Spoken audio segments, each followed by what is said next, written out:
Welcome to week 6, February 11th through the 15th. So for this week, you should be posting your complete rough draft of the proposal essay to the discussion board by Monday at 5 o'clock. Many of you posted this past Wednesday, had a good start going. Some of you gave each other feedback, so I think you should all be in pretty good shape to do that by Monday. And then please reply to 2 of your peers' proposals by 5 o'clock p.m. on Wednesday using the format found in the Week 6 folder. If you go under the Unit 2 Instructor's Choice tab and then go to the Week 6 folder, there's a nice little layout of questions to ask. Might be easier just to copy and paste that into the discussion board and then follow it up with your responses. I saw several different formats last time on the discussion board. Whatever works for you, but that make sure you cover all the points needed to be covered. You want to then go ahead and read the proposal of 2 of the peers who appear directly under your name. Same thing you did last time with the PSE. That way we ensure that everybody gets covered. If you happen to be the last name on the list, you would read the first 2 at the top of the list then.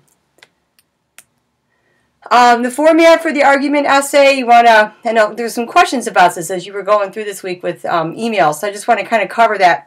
You may simply copy and paste the headings into a new Word document and then fill in the content under each heading. If you look at the grading criteria, which I will again attach to this announcement, it's laid out there exactly how many paragraphs, how many statements, what to do, how many methodologies you need. So if you follow that, you'll be fine. This is a 100-point essay, and it's pretty much a planning tool. Using this, it's not as it is a formal essay, but it's not. It's a different format than what you're used to. It's more of a planning tool to get us ready for the literature review and then the argument essays. Now, the Week 6 folder is a little confusing this time because it's found in 2 places. We're kind of in the middle of 2 things. So if you look under the Instructor's Choice Proposal unit, you will find a Week 6 folder there. That's where you will find the peer review. If you go under the Literature Review essay, which is Unit 3, you will also find a Week 6 folder there.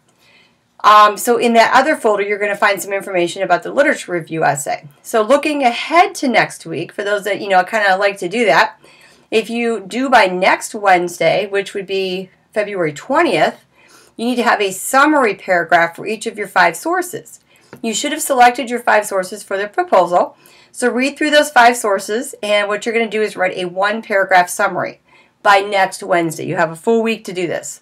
Then by next Friday, which would be February 22nd, you are going to have an analysis paragraph for each of your 5 sources. And we'll go into more detail with that later on this week, but just looking ahead, good idea this week to maybe go through and read all of your sources so you're ready to do that.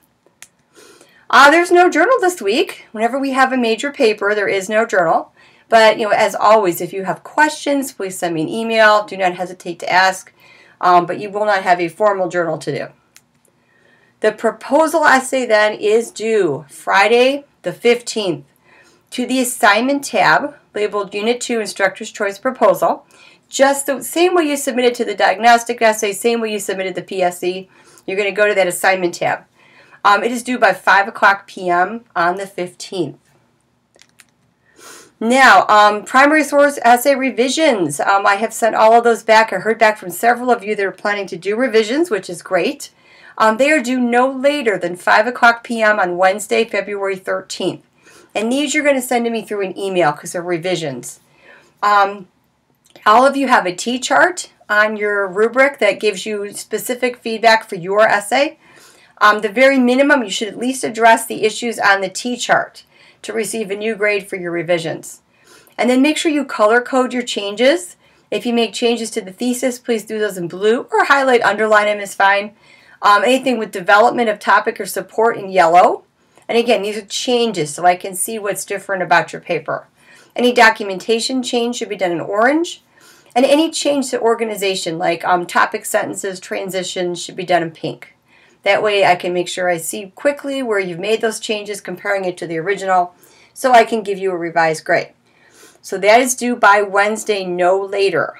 You're always welcome to revise your papers, but you cannot change the grade after Wednesday. And last but not least, I will be traveling this week. I am leaving on the 14th, like at 4 o'clock in the evening, and I will not be back until the 19th in the evening.